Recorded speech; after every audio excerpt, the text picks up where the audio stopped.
Você conhece alguém que sofreu um acidente de trabalho e nunca mais voltou a ser o mesmo? Talvez tenha até ficado com alguma limitação que atrapalhe o dia a dia. Pois é, quando a sequela é permanente, os direitos mudam bastante. E hoje a gente vai conversar justamente sobre isso. Se você ou alguém próximo ficou com alguma sequela depois de um acidente de trabalho, mesmo que ainda consiga trabalhar de alguma forma, tem muita coisa que pode e deve ser garantida por lei. E o problema é que muita gente nem sabe disso. Então fica aqui comigo que eu vou te mostrar o que muda quando a pessoa fica com uma sequela e o que ela pode ter direito. Indenizações, benefícios do INSS, estabilidade e muito mais. Bora entender direitinho? Então vamos começar do começo. Afinal, o que é uma sequela? Sequela é o nome que a gente dá para uma consequência permanente que pode ficar no corpo ou na mente da pessoa depois de um acidente ou de uma doença. Pode ser uma limitação física, uma perda de força no braço, uma cicatriz visível, uma dor crônica ou até uma condição psicológica que surgiu depois do trauma. E aqui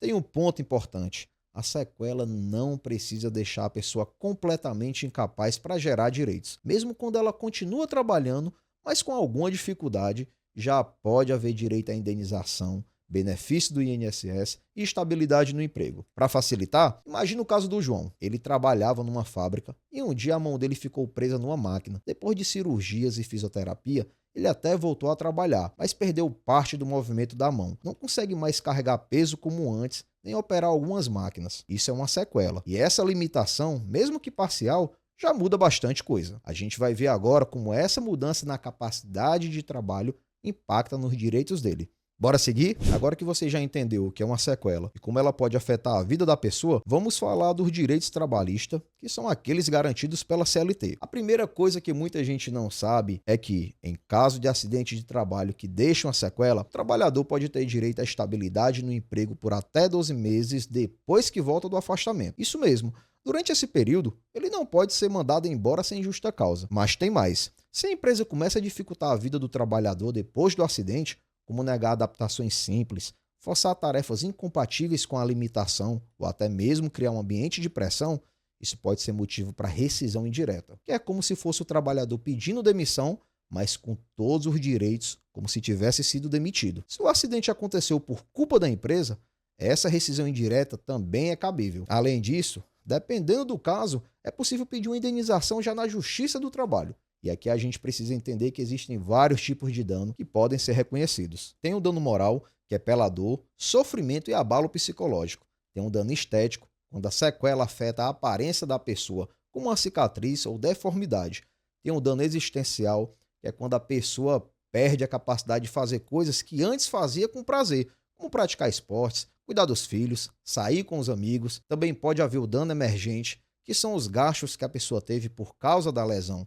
Transporte, remédio, tratamento e os lucros cessantes, que são o que ela deixou de ganhar por conta da limitação. Se antes fazia hora extra ou podia pegar outro bico e agora não consegue mais, isso entra na conta. E por fim, dependendo da gravidade da sequela, pode existir direito ao pensionamento mensal, que é uma pensão paga pela empresa como forma de compensar a perda permanente da capacidade de trabalho. Ou seja, não é só uma questão de voltar a trabalhar. Quando existe sequela, o direito muda de patamar. E agora a gente vai ver o que o INSS também pode oferecer nesses casos. Beleza, agora que já falamos dos direitos trabalhistas, bora entender o que o INSS pode oferecer para quem ficou com alguma sequela depois de um acidente de trabalho. Muita gente pensa que só dá para receber benefício do INSS se ficar totalmente incapacitado.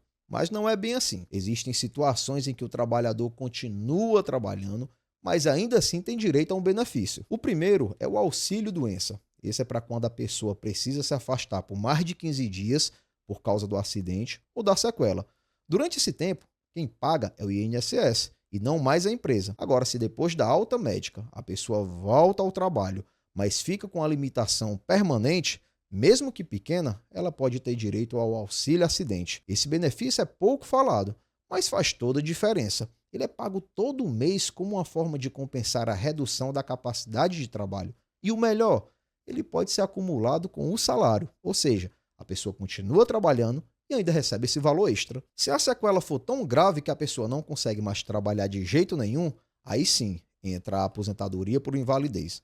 Nesses casos, a perícia médica do INSS vai avaliar se realmente não existe mais capacidade para exercer qualquer tipo de atividade profissional. E tem mais um ponto importante: quando o afastamento é por acidente de trabalho, o empregador é obrigado a continuar depositando o FGTS durante todo o período em que o trabalhador estiver recebendo o benefício do INSS.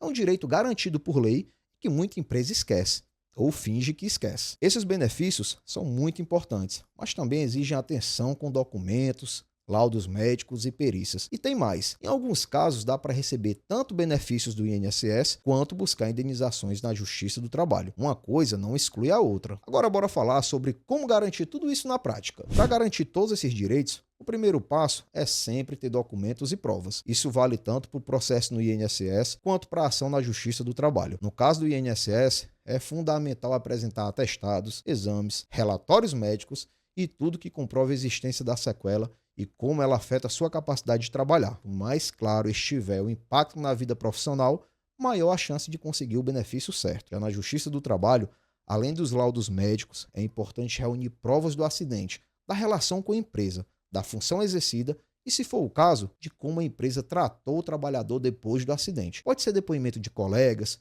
prontuários internos, mensagens, tudo ajuda. Muita gente acha que tem que escolher entre entrar com pedido no INSS ou na Justiça, mas não é assim. Dependendo do caso, dá para fazer os dois. Por exemplo, você pode receber o auxílio acidente do INSS e, ao mesmo tempo, entrar com ação na Justiça do Trabalho pedindo indenização por danos morais e estéticos. E mais, esses direitos não nascem sozinhos. A pessoa precisa buscar, pedir, correr atrás. Se não fizer isso, é muito comum que acabem ignorados ou esquecidos, o que é uma injustiça enorme com quem já está passando por uma situação difícil. Por isso, o ideal é sempre se informar bem e, quando possível, buscar orientação com quem entende do assunto. E para entender como encontrar e escolher um advogado especialista em acidente de trabalho, eu recomendo que você assista esse vídeo. Lá eu te entrego um passo a passo para escolher o melhor advogado para o seu caso.